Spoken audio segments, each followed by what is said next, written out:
მოგესალმებით მეგობრებო. დღეს რატომღაც გადავწყვიტე ჩამეწერა ეს ვიდეო. აი ესაა ჩვენი ნიუსერში ციხე, რომელიც რა თქმა უნდა მე თანამედროვე სტანდარტებს ვერ აკმაყოფილებდა და გაუქმებულია როგორც ციხე, მაგრამ არის აზური, ასე რომ ვთქვათ, სადაც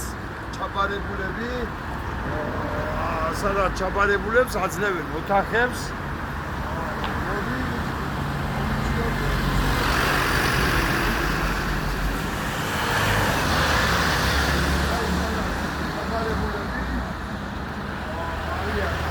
ცხოვრობენ და უწევთ ძიმე პირობებში ყოფნა, მოიცოდეთ, ისე ვარდით ნამდვილად არაა დაკრეფილი და ასე ადვილი არ არის ემიგრაცია, მინდა ყველას უთხრა.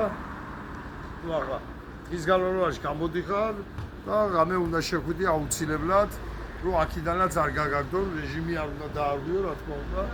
ოთახებში გიწევს 5-6 კაცს, სხვადასხვა ეროვნების, ახლა აგარაა, რომ ქართველები ერთად იყვეს, ისე ქართველებს შორს ეროვნებას და ყოფნა უჩერდიათ, იმიტომ უარი ჩუბდო, იკამათო, ერთმანეთს შანსი არა მაგისი, ჩვენ და სამწუხაროდ და აი ასეთ პირობებში უწევთ ყოფნა და მინდა, ვისაც ემიგრაცია აქვს გადაწყვეტილი, რამენაირად, როგორ გამიგებენ არ ვიცი, მაგრამ მე ზუსტად 3 წელი და 6 თვეა წვალობ.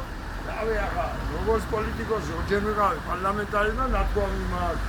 როგორც პოლიტიკოსი არ ვიცი ახლა YouTube-ზე ჩემი იგენისმეტი აპელი არ ჩანს.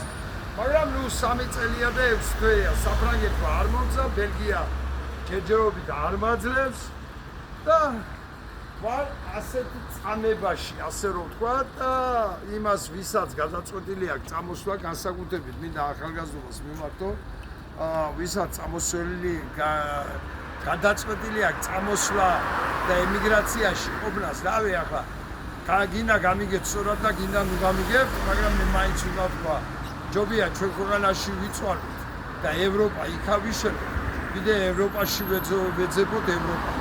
რომ ასე თუ პირობებში მოგწევთ და რა დროს მოგწევენ, კიდევ პოზიტივს და რა დროს არ მოგწევენ, ეს მეთმაიცი საერთოდ კიდევ ერთხელ გეუნებით.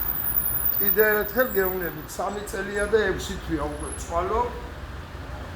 რა ვიცი, არ ვიცი ახლა რა დოკუმენტი უნდა მოუტანო, რა უნდა მოუტანო, მე არ ვიცი, მეტი, მაგრამ ნუ ასე არის.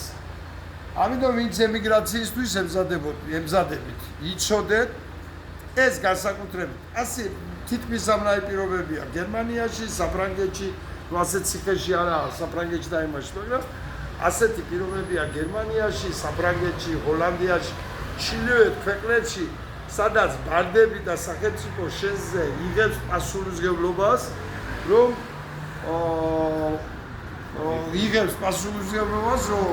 თავის საფარს მოგწევს, ყოველ შემთხვევაში არ გაწვიმს, აქცივა და ასე შემდეგ.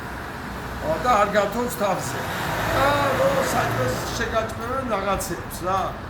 რომ ჭიერი არ მოგტები, ამის პასუხისმგებლად ჩრდილოეთ სახელმწიფოები იღებენ, როცა ემიგრანტი ხარ. და მუშაობის უფლებას არ გაძლევენ, მთლიანად იღებენ შენ თავზე პასუხისმგებლობას. ამიტომ რა ვიცი, იფიქრეთ ადამიანებო, რა ჯობია ემიგრაციაში, აი გაურკვეველ მომავალში ყოფნა თუ ქვეყნისთვის ბრძოლა და ქვეყნის გადარჩენა. მადლობ ყურადღებისათვის.